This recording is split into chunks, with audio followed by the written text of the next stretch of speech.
Greetings to all my dear students. I hope you all are fine. Today we will do पत्र लेखन. Okay अब सबसे पहले हम जानेंगे कि पत्र लेखन होता क्या है. पत्र एक दूसरे को संदेश पहुंचाने का माध्यम होते हैं. ठीक है, जब हमने अपने दिल की कोई भी बात किसी दूसरे व्यक्ति को बतानी है तो हम उसे पत्र लिखते हैं. इनके द्वारा घर परिवार के कुशल क्षेम समाचार यानी कि सही सलामत होने का समाचार, अपने मन के भाव और विचार आदि प्रकट किए जाते हैं. तो पहला जो पत्र लिखने का उद्देश्य है कि हम अपने फैमिली मेम्बर्स को, ठीक है, रिलेटिव्स को अपने सही सलामत होने का और अपने मन के भाव प्रकट करने के लिए हम पत्र लिखते हैं.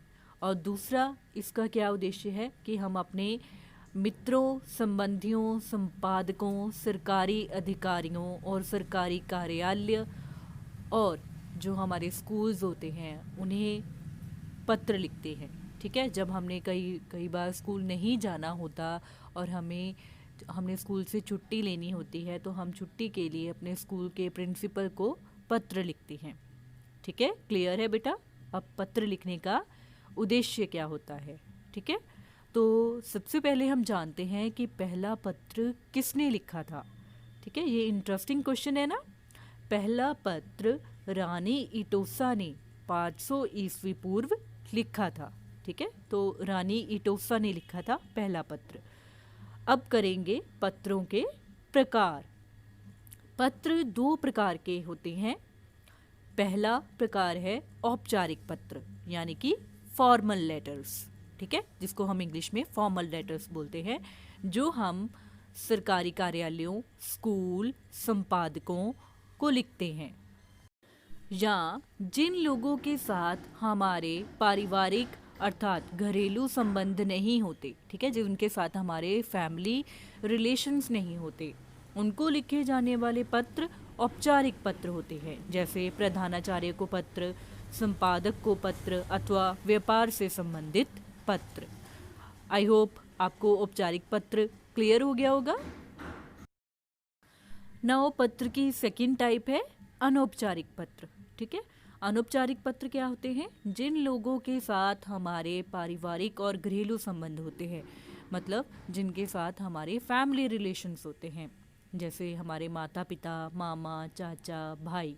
ठीक है, इनको लिखे जाने वाले पत्रों को हम अनौपचारिक पत्र कहते हैं. ठीक है, जैसे इनको इंग्लिश में इनफॉर्मल लेटर्स बोला जाता है. ठीक है, जो हम अपने सही सलामत होने के बारे में, ठीक है, उनका हालचाल जानने के बारे में लिखते हैं. स्टूडेंट्स, आइए अब हम जानते हैं पत्र लिखने के तरीके के बारे में. ठीक है, तो अब हमने यहाँ पे एग्जाम्पल ली है अवकाश के लिए प्रार्थना पत्र. ये एक औपचारिक पत्र है. ठीक है, तो सबसे पहले हम लिखेंगे जिसे हमने पत्र लिखना है. जैसे सेवा में प्रधानाचार्य महोदय. ठीक है, तो हमने ये पत्र अपने स्कूल के प्रिंसिपल को लिखना है. उसके बाद हम लिखेंगे अपने स्कूल का नाम और पता. ठीक है, उसके बाद आएगा विषय कि हमने किस विषय को लेकर ये पत्र लिखा है, तो वो हम सबसे पहले ही मेंशन कर देंगे. जैसे कि ये अवकाश के लिए प्रार्थना पत्र है तो हम यहाँ पे विषय में लिखेंगे अवकाश के लिए प्रार्थना पत्र. ठीक है, उसके बाद हम अपने प्रिंसिपल को संबोधन करेंगे. ठीक है, श्रीमान या श्रीमती. श्रीमान अगर प्रिंसिपल जेंट्स है, ठीक है, अगर वो लेडी है तो उनके लिए हम श्रीमती वर्ड यूज़ करेंगे. ठीक है, तो इसको हम क्या कहते हैं? संबोधन. ठीक है, अब हम लिखेंगे पत्र का विषय. ठीक है, या पत्र का आरंभ. ठीक है, तो इसमें हम उनको रिक्वेस्ट करेंगे, ठीक है, कि मुझे कल विद्यालय से लौटते हुए तेज़ बुखार हो गया, डॉक्टर ने 3 दिन तक विश्राम करने के लिए कहा है. और उसके बाद हम उनसे जितना हमें अवकाश चाहिए उसके बारे में बताएंगे.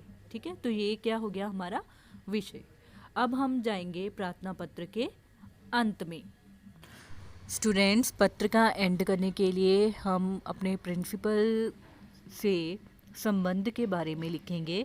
आपका आज्ञाकारी शिष्य उसके बाद लिखने वाले का नाम, कक्षा और दिनांक आएगा।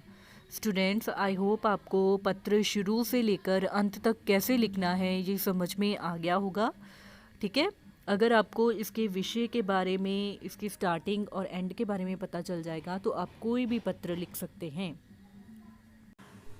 Thank you for watching video students.